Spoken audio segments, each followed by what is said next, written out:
দক্ষিণ এশিয়ার হৃদয়ে পদ্মা যেখানে মেঘনায় মিলিত হয়, সেখানে বাংলাদেশ 1971-এর মুক্তিযুদ্ধের আগুনে গড়া একটি জাতি, কিন্তু রাজনীতির ঝড়ে সর্বদা পরীক্ষিত।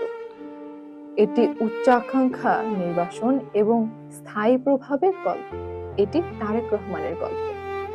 বিএনপির প্রতিজ্ঞা দেশের মানুষের কাছে, আসুন আমাকে ভোট দিতে হবে এমন কোনো কথা নেই। আপনার ভোট আপনিই দিবেন, যাকে ইচ্ছা আপনিই দিবেন, কিন্তু আমার হাতকে আপনি শক্তিশালী করুন, আমাকে সহযোগিতা করুন, যাতে আমি আপনার ভোটের অধিকার প্রতিষ্ঠা করতে পারি। আমাদের স্লোগান, আমাদের লক্ষ্য, আমাদের উদ্দেশ্য মানুষের ভোটের অধিকার প্রতিষ্ঠা করা।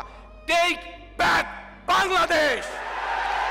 বিএনপির ভারপ্রাপ্ত চেয়ারপারসন, যার ছায়া দেশের রাজনীতির ওপর বড় হয়ে উঠেছে, ঢাকার ক্লাসরুম থেকে ক্ষমতার করিডোরে, নির্বাচনী কৌশল থেকে আদালতের যুদ্ধে, একজন মানুষের যাত্রা যা বাংলাদেশের রাজনৈতিক আত্মার বিশৃঙ্খলা এবং স্থিতিস্থাপকতাকে প্রতিফলিত করে।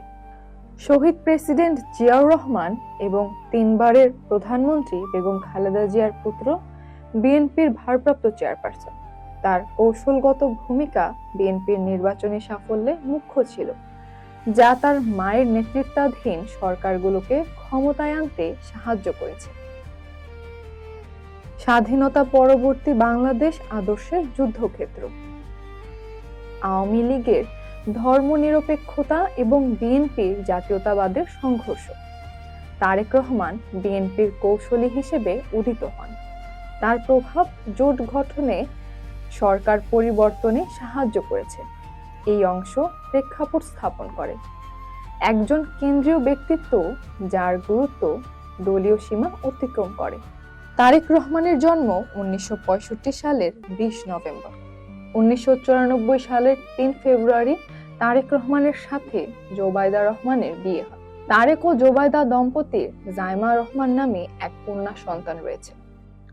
2002 সালে তারেক রহমান দলের স্থায়ী কমিটির সিদ্ধান্ত অনুযায়ী বিএনপির একজন জ্যেষ্ঠ যুগ্ম মহাসচিব হিসেবে দায়িত্বপ্রাপ্ত হন।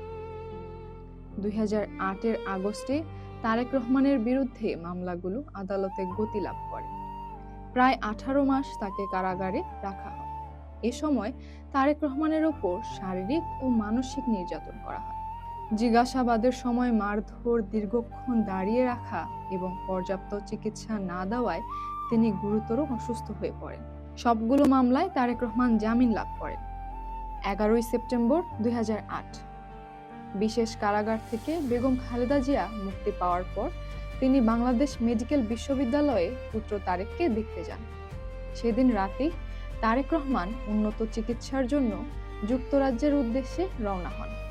তখন লন্ডনের সাউথ ওয়েলিংটন হসপিটাল ও লন্ডন হসপিটালে তার চিকিৎসা চলছিল এবং চিকিৎসার সুবিধার্থে তিনি সেন্ট্রাল লন্ডনের এডমন্টনে সপরিবার বসবাস করছিলেন। 2025 সালের ডিসেম্বরে ঘোষণা অনুসারে তারেক রহমান 25 ডিসেম্বর দেশে ফিরছেন। 17 বছরের নির্বাসনের অবসান ঘটছে তার এই প্রত্যাবর্তনের মাধ্যমে।